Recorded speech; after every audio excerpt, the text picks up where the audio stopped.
महाराष्ट्र में बीजेपी और शिवसेना हनुमान चालीसा पर आमने सामने आ गई। फडणवीस की चुनौती के बाद उद्धव भी मैदान में आ गए। उन्होंने धमकी वाले अंदाज में कहा कि दादागिरी को कैसे तोड़ना है बाला साहेब ने सिखाया है। निशाना बीजेपी पर था, राणा दंपत्ती पर भी था।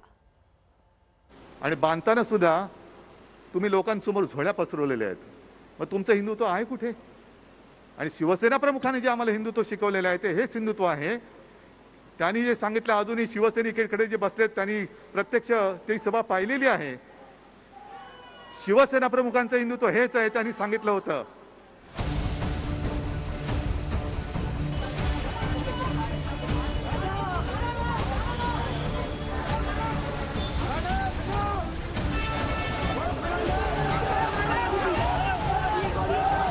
ऐसा क्या हुआ कि भड़क गए महाराष्ट्र के सीएम उद्धव ठाकरे? दादागिरी करने वालों को सबक सिखाने की भर रहे हैं ओंकार, बाला साहेब का दे रहे हैं हवाला। उद्धव ठाकरे ने चुप्पी तोड़ी है उस मुद्दे पर जिसकी गूंज महाराष्ट्र से लेकर दिल्ली तक सुनाई दे रही है। हनुमान चालीसा के पाठ पर, संकट मोचक के जाप पर।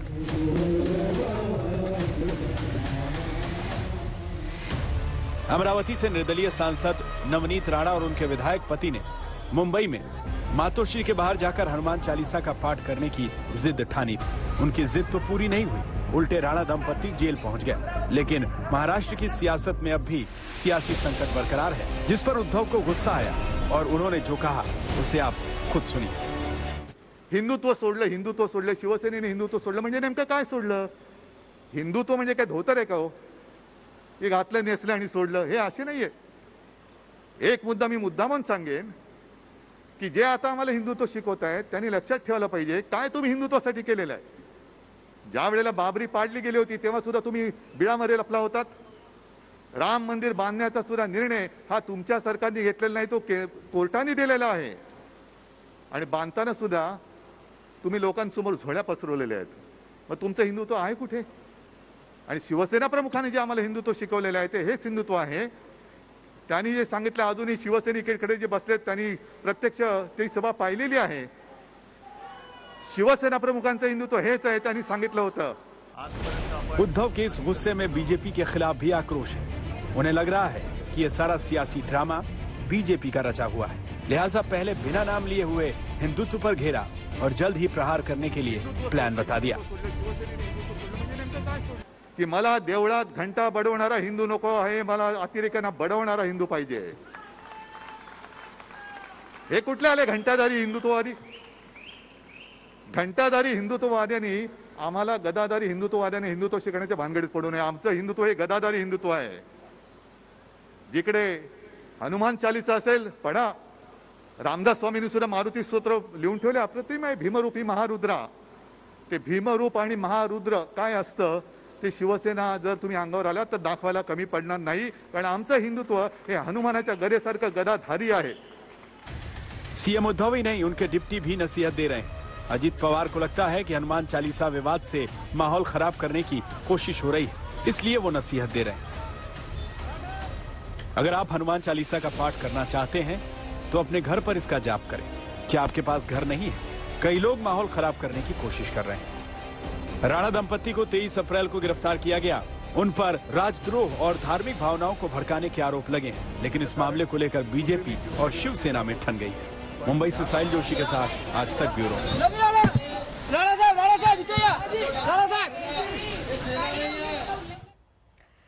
तो कल बॉम्बे हाईकोर्ट ने नवनीत राणा की याचिका को खारिज किया और एक बहुत अहम बात कही, with great power comes great responsibility. अगर आपके पास बड़ी पावर है तो उसके साथ कई बड़ी जिम्मेदारी भी आती है। कहते हैं कि राजनीति में कोई स्थायी दोस्त और स्थायी दुश्मन नहीं होता। 2014 में नवनीत और रवि राणा ने एनसीपी के सिंबल पर चुनाव लड़ा था। 2019 में भले ही नवनीत ने निर्दलीय चुनाव लड़ा, लेकिन उन्हें कांग्रेस और एनसीपी का समर्थन हासिल था। नवनीत ने शिवसेना को चुनावी दंगल में चित कर दिया और संसद पहुंच गई। चुनावी जीत के बाद नवनीत राणा और एनसीपी के रिश्ते जुदा हो गए। सियासी दोस्त सियासी दुश्मन बन गए। वैसे सिल्वर स्क्रीन पर नवनीत ने अपना करियर बतौर मॉडल शुरू किया। शुरुआती दिनों में करीब 6 म्यूजिक एल्बम में काम किया। एक रिपोर्ट के मुताबिक 2003 में नवनीत ने दर्शन नाम की कन्नड़ फिल्म साइन की। भले ही ये फिल्म बॉक्स ऑफिस पर बड़ा कमाल नहीं कर पाई, लेकिन इसने नवनीत को पहचान दिला दी। इसके बाद उन्होंने तेलुगु फिल्मों में एक्टिंग शुरू की और फिर पीछे मुड़कर नहीं देखा। नवनीत ने Malayalam film love in Singapore के साथ साथ पंजाबी फिल्म लड़ गए पेच में भी काम किया है और तो और रियलिटी शो हुम्मा हुम्मा में भी वो बतौर कंटेस्टेंट नजर आई। रुपहले पर्दे पर नवनीत कौर ने बड़ा नाम कमाया, लेकिन योग का शौक और बाबा रामदेव के साथ एक छोटी सी मुलाकात ने उनकी जिंदगी बदल दी। जहां एक तरफ वो सिल्वर स्क्रीन पर छाई हुई थी, लेकिन अचानक इस मुलाकात की वजह से वो सीधे सियासत की दुनिया में पहुंच गई। लाइट, कैमरा और एक्शन के साथ साथ अभिनेत्री नवनीत कौर योग का भी शौक रखती है। योग के सिलसिले में नवनीत कौर का बाबा रामदेव के आश्रम में आना जाना था। एक दिन बाबा रामदेव के आश्रम में उनकी मुलाकात रवि राणा से हुई। इसी मुलाकात के बाद नवनीत कौर ने महाराष्ट्र से निर्दलीय विधायक रवि राणा से शादी करने का फैसला किया। बड़ी बात यह है कि एक सामूहिक विवाह समारोह में दोनों ने 2 फरवरी 2011 को 7 जन्मों तक साथ निभाने की कसम खाई। सामूहिक विवाह समारोह में 3000 से ज्यादा जोड़े शामिल हुए थे।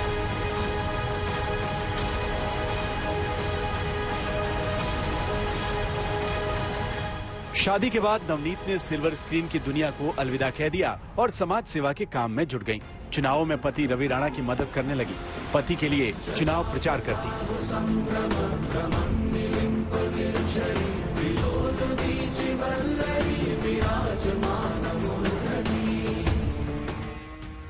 साल 2014 में नवनीत राणा ने अमरावती लोकसभा से निर्दलीय चुनाव लड़ने का फैसला किया। चुनाव में भले ही नवनीत को जीत हासिल नहीं हुई, लेकिन वो दूसरे नंबर पर रही। चुनाव हार के बावजूद नवनीत ने राजनीति में सक्रियता बनाए रखी। 2019 में एक बार फिर नवनीत ने चुनाव में हाथ आजमाया और इस बार अमरावती से संसद पहुंचने में कामयाब रही। लोकसभा चुनाव जीतकर नवनीत राणा सुर्खियों में आई थी। इसकी 2 वजहें थीं। एक तो ये कि नवनीत राणा बेहद कम उम्र में सांसद बनी थी और दूसरी ये कि वो निर्दलीय लड़ी थी, यानी कि किसी भी पार्टी के सिंबल पर नहीं लड़ी थी, निर्दलीय अकेले चुन के सांसद बनी थी।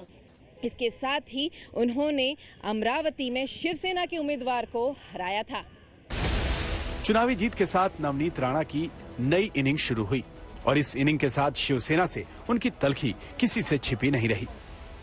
भले ही नवनीत राणा ने कोई पार्टी ज्वाइन नहीं की, लेकिन बीजेपी को लेकर उनका नजरिया सॉफ्ट है, जबकि शिवसेना के लिए बेहद आक्रामक। आप ट्रेलर देखकर पूरी पिक्चर समझ जाएंगे। पहले एक कहावत हम सुनते थे कि चोर की दाढ़ी में तिनका, यही वाला हाल है यहाँ पर इस हाउस में कि जो डरता है वो ये चीज को अगेंस्ट में बोलता है। मुझे लगता है डर के कारण ये सब चीजें बाहर निकल रही है। Because in recent times, Mahua, my friend, she spoke in a very aggressive this thing. She was very against for this bill. पर मुझे लगता है अगर कुछ चीजें लोगों को न्याय देने के लिए ये देश में अगर काम करना चाहिए, कुछ रिस्ट्रिक्शंस आनी चाहिए, कुछ सख्ताई आनी चाहिए, तो हर नियम और कायदे में ये सख्ताई लानी बहुत जरूरी है। तब जाके क्राइम और क्रिमिनल्स हमारे देश में कम होंगे। ये इसका सबसे बड़ा उदाहरण है।